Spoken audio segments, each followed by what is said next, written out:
सच्चा साधक किसे कहते हैं, सच्चा भक्त किसे कहते हैं? जो गुरु और शास्त्र की आज्ञा के अनुसार चलता है, जो निरंतर भगवत परायण है, जिसके चिंतन में केवल प्रभु हैं, जहाँ देखता है, जो भी सुनता है, जो भी बोलता है, केवल भगवान से संबंध रखकर जैसा गुरुदेव आदेश किए पूर्ण श्रद्धा और विश्वास के साथ वैसे ही चलता है, उसको गुरु वाक्यों में कभी कोई शंका संशय नहीं है, उसे सच्चा साधक कहते हैं, सच्चा भक्त कहते हैं। जो गुरु शास्त्र की आज्ञा के अनुसार चलता है और जो निरंतर भजन परायण है, संसार का किंचन मात्र भी कोई चिंतन नहीं, वही सच्चा भक्त है। सब साधन कर यह फल सुंदर, प्रभु पद पंकज प्रीति निरंतर। अपने इष्ट देव का निरंतर चिंतन होना अबाध गति से, अव्यावृत भजनात् अखंड स्मृति, यही सच्चे साधक का लक्षण है। उठते बैठते चलते फिरते खाते पीते हमसे शास्त्र विमुख आचरण न हो जाए, गुरुदेव की आज्ञा का उल्लंघन न हो जाए और हर समय प्रभु की मधुर मधुर स्मृति में डूबे रहे, यही सच्चे साधक का लक्षण है। भक्ति मार्ग के साधक में प्रधानतया कौन से गुण होने चाहिए? भक्ति मार्ग के साधक का प्रधान गुण है निरंतर भजन, तत्परता, भजन के लिए व्याकुलता। ये सब बाहरी आचरण भगवत प्राप्ति कराने में समर्थ नहीं है। अंदर की स्मृति जागृत हो जाए, यही बाहरी साधनों का फल है। उठते बैठते चलते फिरते, कुछ शायर प्रवृत्ति के होते हैं, मुझे सेवा नहीं करनी क्योंकि सेवा में भजन छूट जाता है। तो सेवा किसकी कर रहे हो? भज धातु सेवायाम। अगर शरीर से आप भागवती क्रियाएं नहीं करेंगे तो लिख लीजिए, आपसे शास्त्र विरुद्ध आचरण बनेंगे, क्योंकि ऊर्जा शक्ति को आप पूर्ण परमात्मा में लगा सकें, इसके लिए या तो 8 घंटे 10 घंटे सिद्धासन और पद्मासन में बैठ करके अपनी ऊर्जा शक्ति को परमात्मा में लगाए, या खूब सेवा करके। नहीं तो ब्रह्मचर्य रहना कोई खिलवाड़ नहीं है, भगवत चिंतन बनना कोई खिलवाड़ नहीं। आप लोग देख लीजिए, आप सोहनी लगा रहे हैं श्री जी के लिए, आप पोछा लगा रहे हैं श्री जी के लिए, आप चवर डुला रहे हैं श्री जी के लिए, रसोई अमनिया कर रहे हैं श्री जी के लिए। आप जितनी भी किसानी व्यापार नौकरी सबको भगवत सेवा बना लीजिए, तो आप देखिए आपका हृदय पवित्र होने लगेगा, और पवित्र हृदय में भगवत स्मृति जागृत होती है। ये कायर होते हैं कि मैं एकांत में पड़ा रहूंगा, मेरे से तो कोई सेवा होनी नहीं, क्योंकि सेवा करते समय भजन छूट जाता है। ये भजनानंदी का लक्षण नहीं है। सिद्ध माधोदास बाबा ब्रजमंडल में जब आए तो एक आश्रम में रुके, तो पहले पूछा मुझे सेवा बताइए। तो उनका आप वृद्ध हो, आपकी कोई सेवा नहीं। तो उनका मैं आश्रम में नहीं रुकूंगा। तो उनका नहीं, आश्रम में तो रुके, संत हो आप। ये नहीं जानते थे सिद्ध माधोदास बाबा जगन्नाथपुरी के हैं। तो उन्होंने कहा फिर मैं सेवा देता हूँ कंडा थापने की। तो कंडा थापते गाय के गोबर के, और उन्हीं के लिखे हुए ग्रंथ जय जय जगन्नाथ का वहां कथा हो रही थी। कोई नहीं जानता था कि रचयिता और सिद्ध पुरुष कंडा थाप रहा है। जब वहां के संत लोग और आए और देखा माधवदास बाबा साष्टांग दंडवत, लोगों ने पूछा कोई ये विशेष है? अरे बोले सिद्ध महापुरुष है जगन्नाथपुरी के माधवदास बाबा। अरे माधवदास बाबा है। एक वयोवृद्ध भगवत प्राप्त महात्मा बिना सेवा के आश्रम में नहीं टिकता। हम लोग जवान हो करके खाना चाहते हैं, अच्छा अच्छा पहनना चाहते हैं, अच्छा अच्छा, ये कायरता है, ये भक्ति नहीं है। भक्ति का प्रधान गुण है शरीर से सेवा और मन से सुमिरन। सेवा और सुमिरन दो के द्वारा ही भगवत प्राप्ति होती है। अगर बाहरी सेवाएं हम गुरु सेवा, भक्त सेवा, संत सेवा, भगवत सेवा ना करें तो आंतरिक भजन स्टार्ट ही नहीं हो सकता, चल ही नहीं सकता। आप देख लीजिए, आंतरिक भजन तभी चलता है जब हमारे पाप नष्ट होते हैं। बाहरी सेवाओं से शरीर के द्वारा किए हुए स्थूल पाप नष्ट हो जाते हैं। फिर अंदर जब सूक्ष्म चिंतन होता है तो पाप की प्रवृत्ति भी नष्ट हो जाती है, फिर विक्षेप रहित भजन होता है। तो भक्ति मार्ग में प्रधान गुण है भगवत सेवा और भगवत भजन। भगवत सेवा में समाज सेवा, गुरु सेवा, माता पिता की सेवा, ठाकुर सेवा, ये सब भगवत भाव से की जाए, वो सेवा और सुमिरन, ये दो प्रधान अंग हैं।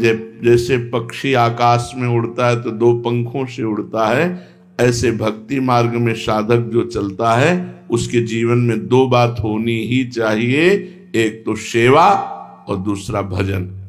इसीलिए हनुमान जी महाराज ने कहा, कह हनुमंत विपत्ति प्रभु सोई, जब तो सुमिरन और भजन न होई। भजन माने सेवा, भज धातु सेवायम। जब तक स्मृति और सेवा, भगवत स्मृति एक तार और सेवा नहीं चलती, तब तक वो परम पवित्र महापुण्यमय होकर भगवान को प्राप्त नहीं होता। इसलिए जीवन में सेवा के बिना नहीं रहना चाहिए। हमने वयोवृद्ध संतों को भी देखा है कि कुछ नहीं है तो थोड़ा हाथ हिला के पोछा ही लगा दिया, सेवा के बिना नहीं। सेवा के बिना जीवन अधूरा। भक्त का, हम ज्ञानी की बात नहीं करते हैं, हम ब्रह्माष्टमी की, वो किसकी सेवा करें, लेकिन भक्त दासत्व भाव से युक्त है, इसलिए उसको सेवा अवश्य करनी चाहिए। श्वास श्वास में भगवान का नाम और शरीर से सेवा, सारे सद्गुण दैवी संपदा अपने आप आ जाएगी, आपको बुलानी नहीं पड़ेगी। श्वास श्वास पे नाम और शरीर से भगवत सेवा। जितने भागवतिक गुण हैं जिनसे भगवान प्रसन्न होते हैं, उन सद्गुणों का सृजन भगवान की कृपा से अपने आप आपके हृदय में हो जाएगा। आपको दो बातें संभालनी, श्वास श्वास में नाम और शरीर से भगवत सेवा। भक्ति का प्रधान विघ्न क्या है? ये भक्ति का सबसे बड़ा गुण कौन है? सेवा और सुमिरन। इसी से सारे सद्गुण आ जाते हैं। भक्त कौन है? जो शास्त्र और गुरु की आज्ञा के अनुसार चलता है और निरंतर भगवत चिंतन परायण है। अब भक्ति का प्रधान विघ्न क्या है? यद्यपि विघ्नों का विस्तार है, पर कुछ विघ्न जिनको हम समझ सकते हैं। विघ्नों का तो भंडार माया ही संपूर्ण विघ्नमय है। आहार दोष, बुरी कमाई, बेईमानी का, दूसरे के हक का यदि अन्न है तो भगवत चिंतन नहीं होने देगा। साधु का आकाश वृत्ति, माधुकरी वृत्ति, इन दो वृत्तियों से ही जीवन चलावे। आकाश वृत्ति स्वयं जो मिल जाए, माधुकरी वृत्ति 5-7 घरों में मांग कर खाए। गृहस्थ सच्ची कमाई का, पवित्र धन का, पवित्र अन्न रांध कर भगवान को भोग लगाकर प्रसाद रूप में पाए तो आहार दोष से मुक्त हो जाएगा। आहार दोष ये भक्ति का प्रथम दोष है जो भजन नहीं होने देगा। प्याज लहसुन, जिस रसोई में मांस रांधा गया हो, उस रसोई का बना हुआ अन्न अगर एक बार पात्रों में मांस रांध दिया गया है और उसी में खीर पूड़ी रोटी दाल बना के आपको दी जाए, तो जो मांस खाने से बुद्धि अपवित्र होगी, वही उस पात्र के रांधे हुए अन्न के खाने से बुद्धि अपवित्र हो जाएगी। इसलिए आहार पर विशुद्ध भाव हमारा रहे। हम ऐसा आहार तैयार करें जो भगवान को भोग लगा सकें और प्रभु को भोग लगाने के बाद उसे पावे। दूसरा, शरीर का अस्वस्थ रहना। यदि हम व्यायाम नहीं करेंगे, कुछ देर आसनों पर नहीं बैठेंगे, प्राणवायु शुद्ध नहीं रखेंगे, तो अन्न खा रहे हैं, हमारा शरीर दोषयुक्त हो जाएगा। गैस, ब्लड प्रेशर, शुगर, ये साधारण सी बीमारियां असाधारण रूप धारण कर लेंगी। आपसे सच्ची कहते हैं, यदि आप 1 घंटे पद्मासन और सिद्धासन में बैठने का अभ्यास करें और 20 मिनट प्राणायाम करें, कोई रोग नहीं होगा। ब्लड प्रेशर, शुगर, कुछ नहीं। ब्रह्मचर्य ठीक है, आसनों का थोड़ा अभ्यास है, क्योंकि आप लोग कोई गृहस्थ थोड़ी हो, जो गृहस्थ हैं वो भी 30 मिनट 40 मिनट का तो अभ्यास कर ही सकते हैं। वो केवल अपनी पत्नी से संतानोत्पत्ति के लिए सहवास करें, वो ब्रह्मचारी ही माने जाते हैं। जो एक पत्नी व्रत केवल संतानोत्पत्ति के लिए सहवास करता है, और आसनों पर बैठने से संपूर्ण शरीर में जो रोग रोकने की क्षमता वो बढ़ती है। जैसे आप पद्मासन, हर नस नाड़ी आपकी एक्टिव हो जाएगी। हमारे कई ऐसे स्थान हैं जो एक्टिव नहीं हो पाते और हम अस्वस्थ हो जाते हैं।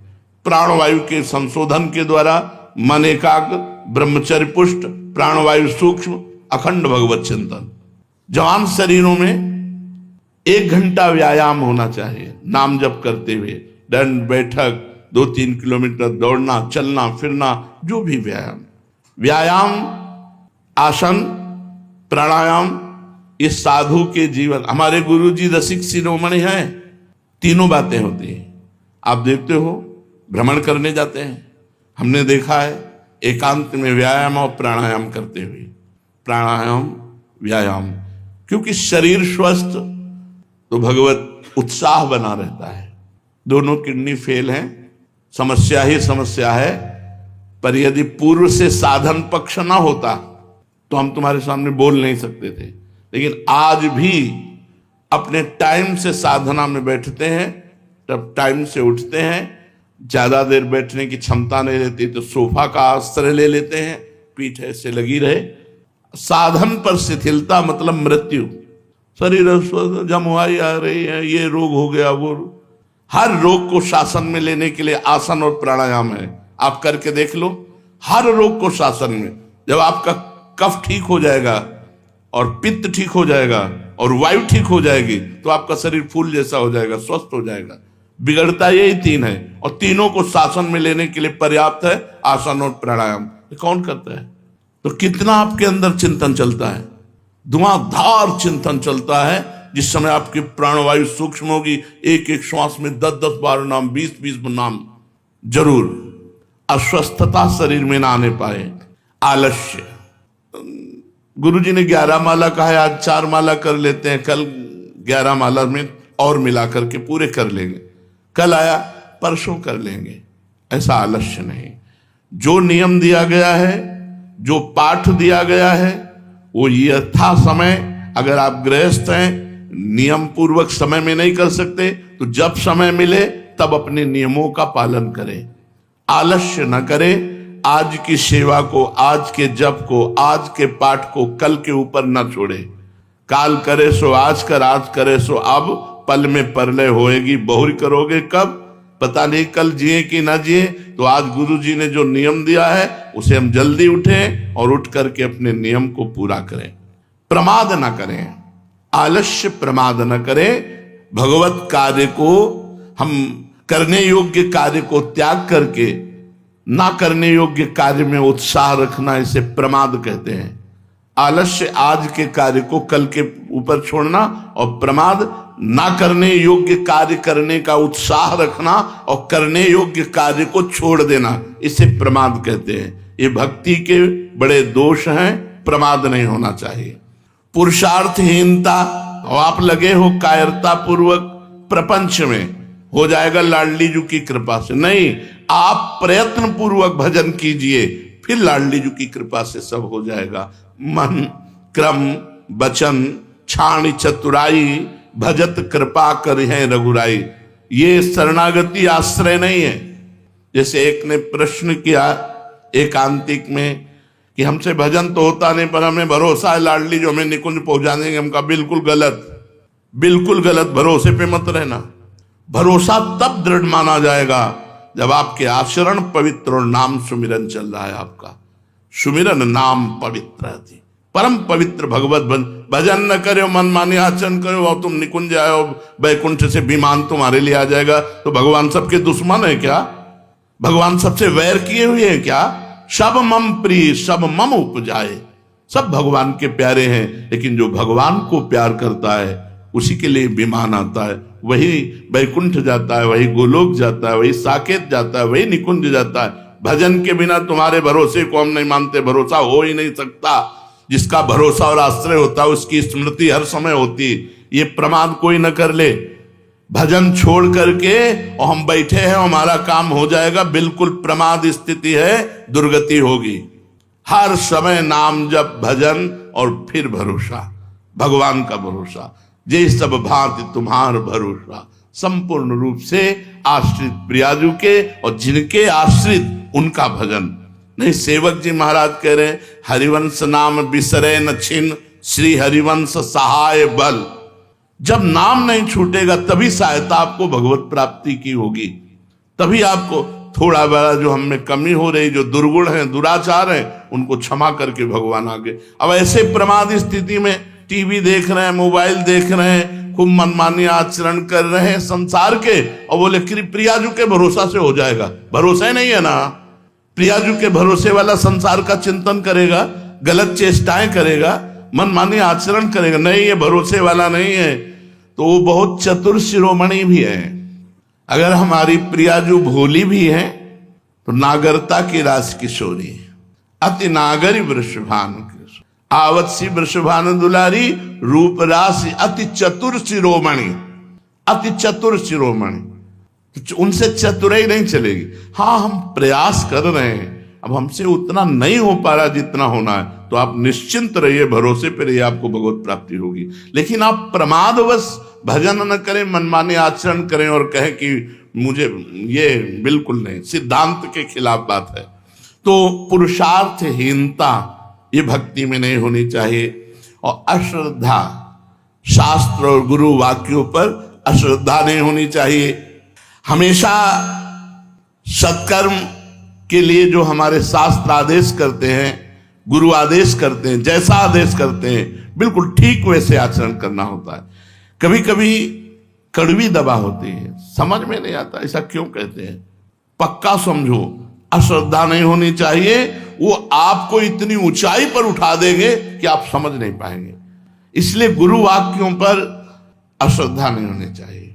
वो जो बोले तो बस वचनम करिष्येताम, जो आप बोल रहे हैं वही मुझे करना है। वो धर्म है कि अधर्म है, अच्छा है कि बुरा, मुझे इससे कोई मतलब नहीं। हो पाएगा कि नहीं हो पाएगा इससे भी मुझे कोई मतलब नहीं। मैं शुरू करता हूं, आपकी आज्ञा है। पक्का समझिए, गुरु वाक्यों पर कभी अश्रद्धा ना हो तो नीचे ढलान में जाने वाला भी ऊपर चढ़ जाएगा।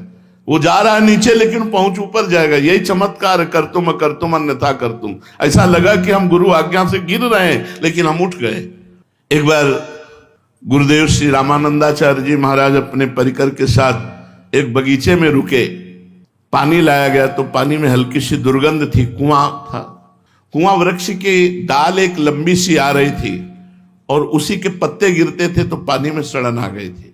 तो गुरुदेव ने कहा कि कुल्हाड़ से इस डाल को उतनी ही काट दो जो कुएं पर है। तो उनका पेड़ के पास से काट दी जाए। बोले नहीं, हमें जरूरत है केवल कुएं के पास से।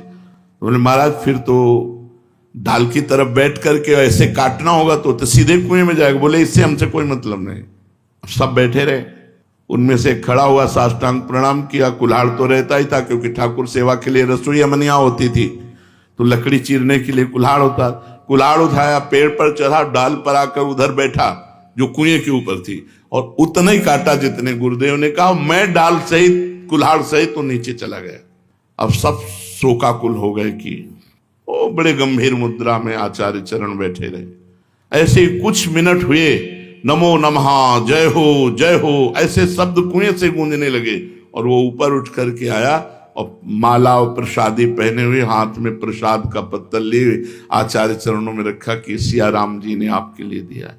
उनका इतनी देर कैसे हो? बोले सिया राम जी के पार्षद आकर साकेत ले गए और वहां सिया राम जी के दर्शन हुए, वहां प्रसादी मिली और ये प्रसादी आप। अब तो सब ललचा गए कि सिया राम के लिए तो पूरा जीवन अर्पित है, एक झलक भी नहीं मिली यार हम ही ये कर लेते। तो गुरु आज्ञा दिखाई कैसी दे रही थी? मृत्यु वाली। मरेगा, मैं कुल्हाड़ सहित कुएं में जाएगा, मर जाएगा। लेकिन बात क्या हुई? गुरु आज्ञा का पालन करने से अमृतत्व प्राप्त हो गया। इसीलिए अश्रद्धा नहीं, गुरु वाक्यों में अश्रद्धा नहीं और कुतर्क नहीं। अपने गुरु जी के वाक्य पर कोई तर्कना नहीं, कोई संशय नहीं, किसी से सलाह नहीं। अगर उन्होंने तुमसे कहा है कि तुम केवल लकड़ी चीरो तो लकड़ी चीरते चीरते तुम्हें परमात्मा प्राप्ति हो जाएगी। अब तुम्हारे माला चलाने से परमात्मा प्राप्ति नहीं होगी। मोक्ष मूलम गुरु कृपा, उनकी कृपा से बात बनती है। मंत्र मूलम गुरु वाक्यम, गुरु जी ने कहा गेट में खड़े रहो तुम, और जिंदगी भर केवल गेट में खड़े रहो। बोले यार ना हमारी ठाकुर सेवा होती है, ना हमारा भजन होता है, ना कोई सेवा, बस वो गेट में खड़े खड़े निकुंज मिल जाएगा। क्योंकि गुरु वाक्य है ना, तो गुरु वाक्य से सब काम बन जाएगा। तो गुरु वाक्य में कुतर्क ये बहुत बड़ी समस्या है, बड़ा अवगुण है भक्ति मार्ग में। फिर कह रहे हैं अधैर्य, बहुत बड़ी परीक्षा होती है भगवत मार्ग में। अब सालों हो गए भजन करते, कभी कोई झांकी नहीं आई, कभी कोई आनंद नहीं आया, कोई दृश्य नहीं बदला, धैर्य नहीं रहा। और हम उपासना बदल दी, धैर्य नहीं रहा, हम गुरु वचनों का उल्लंघन कर दिया। धैर्य पूर्वक यार वही काम आ रहा है, पूरा जीवन हो गया भजन करते, वही काम, वही क्रोध। पता नहीं भगवत मार्ग में दूर भी होते हैं कि नहीं होते। धैर्य यम ही न व्यथ्यन्ते, जो व्यथित नहीं होता। पुरुषम पुरुषर्षभ, हे पुरुषों में श्रेष्ठ अर्जुन, जो मन के द्वारा, इंद्रियों के द्वारा, प्रकृति के द्वारा दी हुई व्यथा से व्यथित नहीं होता। सुख दुखम, जो सुख दुख में समान भाव, वो अव्यय परम पद को प्राप्त होता है। इसलिए धैर्यवान बनो। अधैर्य भक्ति का अवगुण है। अधैर्य नहीं, बहुत धैर्य रखना चाहिए। और गुरुजन परीक्षा धैर्य की ही लेते हैं। सेवा में लगा दिया और सालों देखा नहीं, और रोज उनको चेक कर रहे हैं कि अब क्या है। सालों बात नहीं की, सालों मिले नहीं, सालों उत्साह वर्धन नहीं किया, और वो अपनी उसी सेवा में ज्यों का त्यों लगा रहा धैर्य पूर्वक, तो गले लगा लिया, हृदय से लगा लिया। धैर्य पूर्वक अपने नाम जप में, अपने भजन में, अपनी सेवा में अधैर्य नहीं होना चाहिए कि यार कुछ लाभ तो दिखाई नहीं दे रहा, हमारे अंदर वही विकार है, आते रहेंगे, चिंता मत करो। वो भी भागवतिक हैं, कोई संसारिक नहीं है। काम क्रोध लोभ ये सब भागवतिक हैं, भगवान के ही हैं सब।